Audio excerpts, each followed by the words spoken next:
नमो नमः विद्यार्थियों।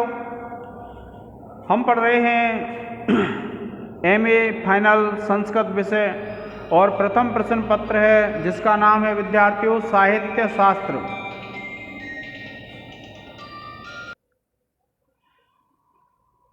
तो देखिए विद्यार्थियों, जब आप पढ़ते हैं और आप अध्ययन करते समय आपने इस चीज़ का अनुभव किया है कि ये क्या है, साहित्य शास्त्र है। और ये जो साहित्य शास्त्र होता है विद्यार्थियों, साहित्य शास्त्र में ऐसा सिस्टम होता है कि रस है, रस के विषय में ये रस सूत्र है आचार्य मम्मट का। और ध्वनि प्रतिस्थापक आचार्य कहते हैं मम्मट को। क्यों कहते हैं ध्वनि प्रतिस्थापक आचार्य? क्योंकि आचार्य मम्मट ने ध्वनि की स्थापना की है। और ये जो ध्वनि की स्थापना की है विद्यार्थियों, इसलिए क्या है, इनको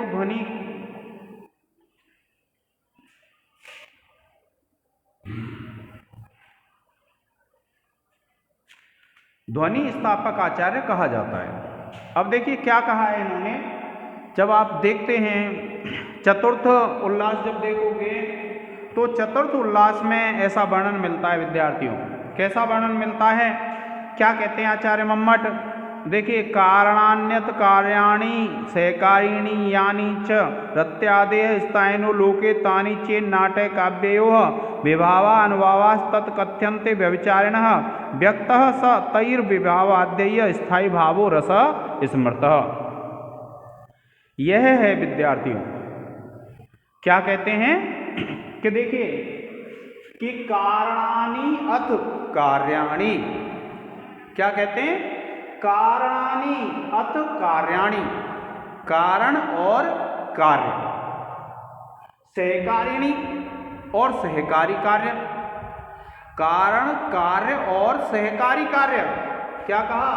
कारणानि अथ कार्याणि, कारण कार्य, कारणानि अथ कार्याणि, कारण कार्य, सहकारिणी यानी च, और सहकारी कार्य, कारण कार्य और सहकारी कार्य। क्या कहा? कारणानि अथ कार्याणि, कारण और कार्य, सहकारिणी यानी च, और सहकारी कार्य। तो कारण कार्य और सहकारी कार्य, रत्यादेह स्थायिनो लोके, और स्थायी भाव, रत्यादि स्थायी भाव। क्या कहा? कारण कारणानि अथ कार्याणि, कारण और कार्य। तो कारणानि अथ कार्याणि के कारण और कार्य, सहकारिणी यानी च, और सहकारी कार्य, कारण कार्य और सहकारी कार्य, रत्यादेह स्थायिनो लोके, और जो रत्यादि स्थायी भाव हैं लोके, जो लोक में होते हैं। क्या बताया कि भैया इस दुनिया में जब हम देखते हैं कारण होता है, कार्य होता है, सहकारी कार्य होते हैं और रत्यादि स्थायी भाव होते हैं। प्रत्येक के हृदय में रति, क्रोध, ये सब उत्साह, ये स्थायी भाव पाए जाते हैं विद्यार्थियों। और ये जो स्थायी भाव हैं इस संसार में पाए जाते हैं। और लोक में क्या है, देखिए, कारणानि अथ कार्याणि, कारण और कार्य। देखिए क्या कहते हैं, कारणानि अथ कार्याणि, कारण और कार्य। जैसे आप देखते हैं कि कोई भी कार्य बिना कारण के उत्पन्न नहीं होता है। क्या कहते हैं कि कोई भी कार्य बिना कारण के उत्पन्न नहीं होता है। तो कारणानि अथ कार्याणि, कारण और कार्य, सहकारिणी, सहकारी कार्य होते हैं। जैसे आपने घड़े की उत्पत्ति के विषय में पढ़ा विद्यार्थियों। और जब आपने घड़े की उत्पत्ति के विषय में पढ़ा था तो आपने पढ़ा था कि जब घड़ा उत्पन्न होता है तो क्या होता है कि उसको उत्पन्न करने के लिए मिट्टी की आवश्यकता होती है। और उसके बाद जो मिट्टी है उसके बाद उसमें चाक, डंडा, ये सब जो हैं इनकी भी आवश्यकता होती है। तो ये सब मिट्टी के अलावा जो हैं वे क्या कहलाते, मिट्टी तो हो गई करण यानी कारण, और वे सहकारी कार्य हो गए जिनको निमित्त कारण भी बोलते हैं हम दर्शन की भाषा में। तो ये इस संसार में होते हैं और प्रत्येक जो व्यक्ति होता है उसके हृदय में 3 कार्य होते हैं, वो रत्यादि स्थायी भाव होते हैं। तो उसने क्या कहा, तानी चेत नाट्य काव्योह, यदि उनको नाट्य और काव्य में प्रयुक्त किया जाता है। किसको किया जाता है प्रयुक्त विद्यार्थियों नाट्य और काव्य में?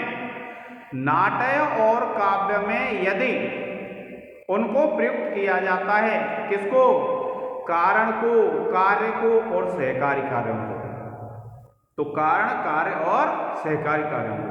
तो विभावा अनुभावा तत्कथ्यन्ते व्यभिचारिणः, तो वे जब नाट्य और काव्य में प्रयुक्त किए जाते हैं तो उनको विभाव, अनुभाव और व्यभिचारी भाव कहा जाता है।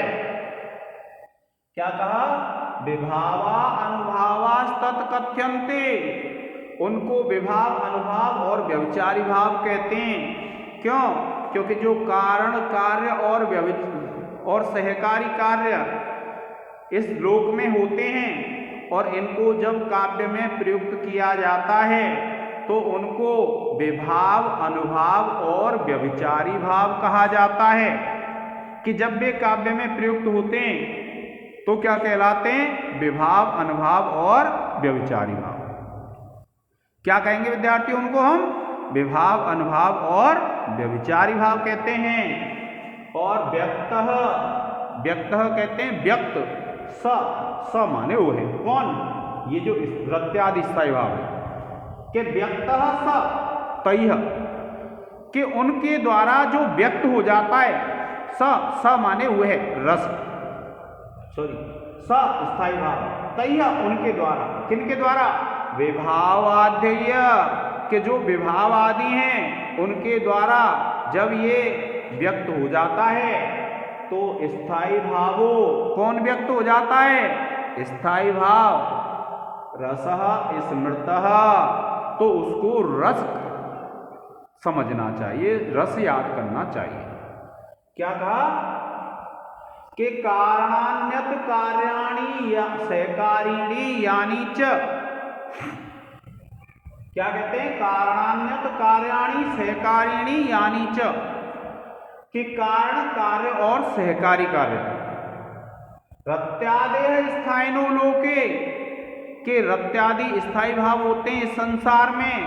तानी चेत नाट्य काव्योह, और उनको यदि नाट्य और काव्य में प्रयुक्त किया जाता है तो विभावा अनुभावा तत्कथ्यन्ते, तो वे विभाव, अनुभाव कहलाते हैं और व्यभिचारी भाव कहलाते हैं। विभाव, अनुभाव और व्यभिचारी भाव कहलाते हैं।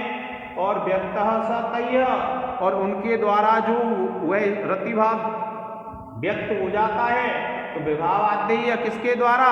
विभाव आदि के द्वारा। तो स्थायी भावो रस स्मृतः, के उन विभाव आदि के द्वारा जब उस स्थायी भाव को व्यक्त कर दिया जाता है, जब वह स्थायी भाव उन भावों के द्वारा व्यक्त हो जाता है तो उसको क्या कहा जाता है? रस कहा जाता है। यही आचार्य मम्मट का रस सूत्र है विद्यार्थियों। क्या है आचार्य मम्मट का रस सूत्र? आचार्य मम्मट का जो रस सूत्र है वह यह है कि इस संसार में कारण, कार्य और सहकारी होते हैं और रत्यादि स्थायी भाव भी होते हैं। जब इन रत्यादि स्थायी भावों को इस नाट्य शास्त्र में या नाटक में प्रयुक्त किया जाता है तो ये जो स्थायी भाव हैं वे वे जो कारण, कार्य और सहकारी हैं वे विभाव, अनुभाव और व्यभिचारी कहलाते हैं। और उन विभाव, अनुभाव और व्यभिचारियों के द्वारा जब काव्य में वह प्रकट हो जाता है, वह व्यक्त हो जाता है, कौन? स्थायी भाव, तो उसको क्या है? रस कहा जाता है। क्या कहते हैं उसको? रस कहते हैं। आ गया होगा आपके समझ में? एक बार पुनः समझ लीजिए कि ये जो क्या कहा उसने कि कारण, कार्य और सहकारी भाव इस संसार में पाए जाते हैं, इस लोक में पाए जाते हैं। और रत्यादि स्थायी भाव भी इस संसार में पाए जाते हैं। तो कवि ये कहते हैं कि जब ये जो स्थायी भाव हैं, उन स्थायी भाव और कारण और कार्य और सहकारी हैं, उनको जब काव्य में प्रयुक्त किया जाता है तो वे विभाव, अनुभाव और व्यभिचारी भाव कहलाते हैं। और जब इन विभाव, अनुभाव, व्यभिचारी के द्वारा वह जो स्थायी भाव है रत्यादि वह व्यक्त हो जाता है तो वह क्या कहलाता है? रस कहलाता है। ये तो विद्यार्थियों आचार्य मम्मट का रस सूत्र है, मतलब रस सूत्र की व्याख्या है। और उक्तम ही भरतेन, उन्होंने कहा कि भरत मुनि ने भी कहा है, क्योंकि रस सूत्र के जो जनक हैं विद्यार्थियों, रस संप्रदाय के जो जनक हैं, उनका नाम क्या है? आचार्य भरत मुनि, जिनका ग्रंथ है नाट्य वेद। कौन सा वेद है? वो है नाटक। तो नाट्य शास्त्र है उनका ग्रंथ। और नाट्य शास्त्र जो है विद्यार्थियों, उस नाट्य शास्त्र में, वह जो नाट्य शास्त्र है, उस नाट्य शास्त्र में 6वें अध्याय में भरत मुनि ने इस इस रस सूत्र को प्रस्तुत किया। और इस रस सूत्र को प्रस्तुत किया और भरत ने भी प्रस्तुत किया है, इन्होंने भी कहा है, मम्मट ने, उक्तम ही भरतेन, कि भरत मुनि ने कहा है। उक्तम ही भरतेन, भरत मुनि ने कहा है। क्या कहा है? विभाव, अनुभाव, व्यभिचारी संयोगात रस निष्पत्ति है, कि विभाव, अनुभाव और व्यभिचारी के संयोग से रस की निष्पत्ति होती है। तो देखिए, विभाव किसको कहते हैं विद्यार्थियों? विभाव कहते हैं, विभाव के दो भेद हो जाते हैं। देखिए, ये जो विभाव होता है, इस विभाव के दो भेद हो जाते हैं। एक तो होता है आलंबन और दूसरा होता है उद्दीपन। आलंबन, उद्दीपन। जब आप कोई भी काव्य देखते हैं विद्यार्थियों, तो काव्य में क्या होता है? आलंबन तो होते हैं जो रस का आश्रय होते हैं, जिनके स्थायी भाव उद्भूत होते हैं। कैसे? ये हो सकते हैं आपके नायक, नायकादि। ये तो होते हैं विद्यार्थियों आलंबन, क्योंकि रस की उत्पत्ति किन के अंदर होती है? इन्हीं नायक और नायिका के अंदर होती है रस की उत्पत्ति। और उद्दीपन होता है वहां का जो वातावरण होता है। वातावरण में जैसे मान लीजिए उद्यान आदि,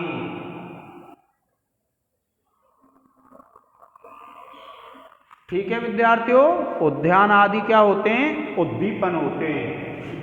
फिर होता है देखिए विभाव। विभाव के बाद होता है अनुभाव। क्या होता है विद्यार्थियों? अनुभाव। तो विभाव के बाद होता है अनुभाव। और अनुभाव क्या होता है? जैसे मान के चलिए एक बगीचे में एक नायक नायिका हैं, वहाँ का जो मौसम है बहुत सुहावना है, और उस मौसम को देख करके इस नायक नायिका के हृदय में रस की जो स्थायी भाव है वह स्फुट होने लगता है, रति आदि की प्रतीति होने लगती है। तो फिर क्या होता है? क्या करता है नायक या नायिका? भुजाएं फेंकना, आहें भरना, चुम्बन आदि ऐसी जो प्रक्रियाएं हैं वे किस में आ जाती है? श्रृंगार रस के अनुभव में। इशारे करना आंखों से, हाथों से, ये सब किस में आ जाएंगे? अनुभाव में आ जाएंगे। भुजा छेद, भुजाएं फेंकना, चुम्बन और चुंबन, इसके बाद और भी है इशारे आदि। और भी चेष्टाएं हो सकती हैं शारीरिक, जो श्रृंगार उत्पत्ति के बाद होती हैं। तो इस प्रकार से और सहचारी भाव होते हैं, सहकारी। तो उन सहकारी भावों के द्वारा अनुभाव हो गया, और व्यभिचारी भाव होते हैं विद्यार्थियों निर्वेद आदि।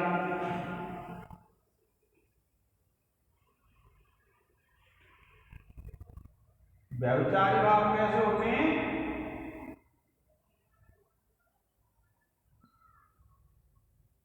निर्वेद आदि होते हैं, जिनके द्वारा क्या होता है विद्यार्थियों कि जो रस है उस जो व्यक्त हो जाता है, स्मृत हो जाता है स्थायी भाव, और जब वह स्मृत हो जाता है तो इसे ही क्या कहते हैं?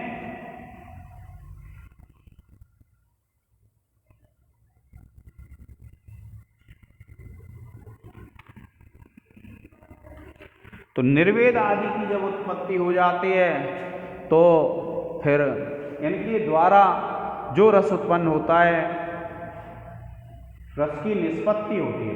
क्या कहा? विभाव अनुभाव व्यभिचारी संयोगात रस निष्पत्ति, कि विभाव अनुभाव और व्यभिचारी के संयोग से रस की निष्पत्ति होती है। यह जो सूत्र है रस का, वह किसने दिया है विद्यार्थियों? आचार्य भरतमुनि ने दिया है। मम्मट का कौन सा है? यह, कि रस की उत्पत्ति इस प्रकार से होती है।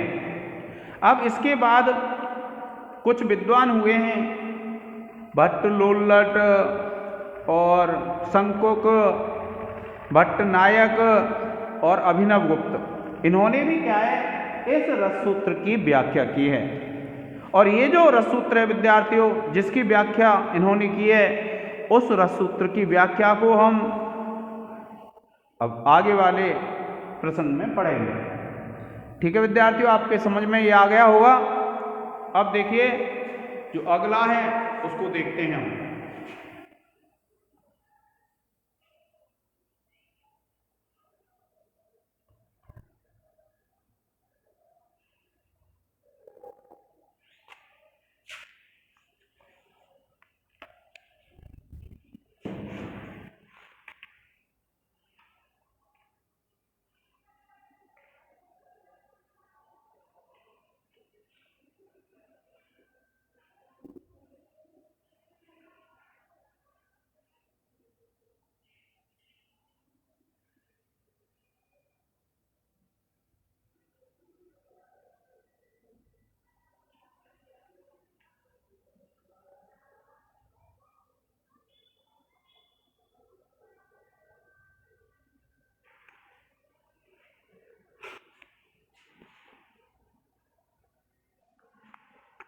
देखिए विद्यार्थियों, ये जो रससूत्र अभी हमने पढ़ा था भरत मुनि का, रससूत्र कौन सा था? आपने भी पढ़ा हुआ है कि विभाव अनुभाव व्यभिचारी संयोगात रस निष्पत्ति है। तो ये जो रससूत्र है विद्यार्थियों जो हमने पढ़ा, इस रससूत्र की व्याख्या अनेक विद्वानों ने भिन्न भिन्न प्रकार से की है। और अनेक विद्वानों ने जब इस रससूत्र की व्याख्या भिन्न भिन्न प्रकार से की है, तो ये मीमांसा दर्शन के मानने वाले हैं भट्ट लोल्लट। और इन्होंने जो आचार्य भरतमुनि ने रस निष्पत्ति कहा था, इन्होंने कहा है रस की निष्पत्ति नहीं होती है, रस की तो उत्पत्ति होती है। ये मीमांसा दर्शन को मानने वाले हैं। और मीमांसा दर्शन को मानने वाले हैं तो इन्होंने क्या कहा है कि भैया जो रस है, रस की तो उत्पत्ति नहीं होती, रस की निष्पत्ति नहीं होती है, रस की क्या होती है? उत्पत्ति होती है। यह कहा है इन्होंने। और देखो क्या कहा, विभावैः ललना उद्यान आदि भी है। मैंने आपको सूत्र में बताया था कि विभावैः ललना कहते हैं स्त्रियों को, और उद्यान आदि भी है, कि जो विभाव होते हैं वे कौन से होते हैं? ललना उद्यान आदि। तो ललना तो कहते हैं स्त्री को, और उद्यान कहते हैं बगीचे को। आलम्बन उद्दीपन कारणीय। तो जो विभाव होता है उसके दो भेद हो जाते हैं, आलम्बन और उद्दीपन। तो आलम्बन में तो आ जाती हैं स्त्रियां, और उद्यान आदि आ जाते हैं उद्दीपन में। ये कारण हो गए। और फिर उसके बाद क्या कहते हैं, रत्यादिको भावो जनितः, कि रत्यादिको भावो जनितः, कि इनसे रत्यादि भाव उत्पन्न हो जाता है। किससे? विभावय्य, जो विभाव हैं, ललना आलम्बन कारण और उद्यान उद्दीपन कारण, इन कारणों से रत्यादिको भावो जनितः, कि जो रत्यादि भाव है वह उत्पन्न हो जाता है। और देखिए अनुभावय्य, अनुभाव क्या होते हैं? कटाक्ष, कटाक्ष कहते हैं नेत्रों से इशारे करना, तीखे तीखे नेत्रों से देखना। भुजाक्षेप, भुजा कहते हैं भुजाओं को फेंकना, ऐसे इशारे करना। प्रभृति भी, प्रवृत्ति कहते हैं आदि, और भी हो सकते हैं ऐसे कारण। और फिर क्या कहते हैं, देखिए कि कार्य, के इन कार्यों के द्वारा प्रतीति योग्य कृतः, के प्रतीति के योग्य कर दिया जाता है। क्या कहा? प्रतीति योग्य कृतः, प्रतीति के योग्य कर दिया जाता है। और व्यभिचारी भी है, निर्वेदादि भी है। और जो व्यभिचारी होते हैं वो कौन से होते हैं? निर्वेदादि। सहकारी भी उपचितो, कि सहकारी कारणों के द्वारा उपचित, उपचित कहते हैं बढ़ा हुआ। मुख्य या वृत्त्या, मुख्य वृत्ति से रामादौ अनुकार्ये, कि जो राम आदि अभिनय करते हैं, तद रूपता अनुसंधानात्, उसके रूप का अनुसंधान करने से नर्तके अपि प्रतीयमानो रस, के नर्तक में भी वह जो रस है वह प्रतीत हो जाता है। और इते भट्ट लोल्लट प्रवृत्तया, कि यह क्या है? भट्ट लोल्लट का मत है। कौन सा है विद्यार्थियों भट्ट लोल्लट का मत? कि भट्ट लोल्लट का यह मत है कि विभाव आदि तो कारण होते हैं जिसमें आलम्बन और उद्दीपन होते हैं। आलम्बन में स्त्रियां आदि आ जाती हैं और उद्दीपन में बगीचा उद्यान आदि आ जाते हैं। तो इनके द्वारा क्या है कि जो रत्यादि स्थायी भाव होता है वह जनित उत्पन्न हो जाता है। और फिर अनुभाव होते हैं। अनुभाव में आप क्या ले सकते हैं? भुजाक्षेप, कटाक्ष आदि जो भी हैं, ये कार्य होते हैं। इनसे क्या है? प्रतीति के योग्य कर दिया जाता है। और जो सहकारी होते हैं,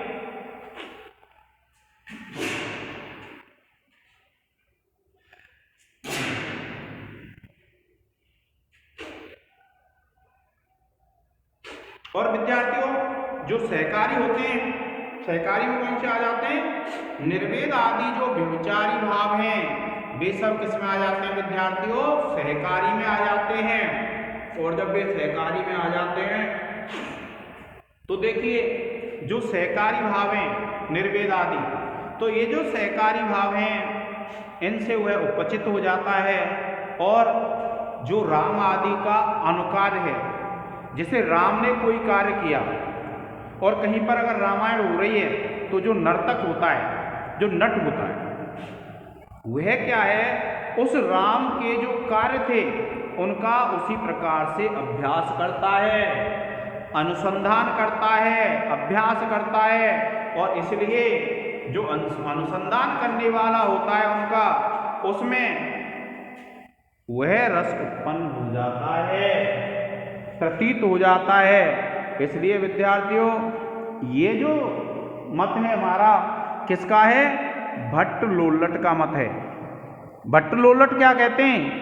भट्ट लोल्लट इस बात को कहते हैं कि भैया रस की उत्पत्ति होती है तो जो राम आदि ने जो कार्य किए हैं, नर्तक जो होता है, नट होता है, वह राम आदि के कार्यों का अनुसंधान करता है, उस पर विचार करता है। और जब अनुसंधान करता है तो ये जो कार्य हैं, क्या कहा कि जो प्रतिमा होता है उसमें अनुसंधान करने वाला नर्तक होता है, उसमें भी उस रस की प्रतीति हो जाती है जो राम आदि में होनी चाहिए। क्योंकि अब राम आदि तो नहीं है, लेकिन जब रामायण वगैरह होती हैं तो रामायण का अगर कोई पाठ करता है तो जो नर्तक होता है, जो नट होता है, वह जो अभिनय करने वाला होता है, तो वह पहले राम के कार्यों का अनुसंधान करता है, और राम के कार्यों का जब अनुसंधान करता है तो उसमें भी उस रस की प्रतीति हो जाती है। कौन से रस की? जो रस राम में प्रतीत होना चाहिए उसी रस की प्रतीति उस व्यक्ति में भी हो जाती है जो उस राम के कार्यों का अनुसंधान कर रहा है। इसलिए आपको विद्यार्थियों ध्यान रखना है कि जो भट्ट लोल्लट हैं उन भट्ट लोल्लट का उत्पत्तिवाद है। क्या है? उत्पत्तिवाद। ध्यान रखना। आज के इस लेक्चर में इतना ही। धन्यवाद।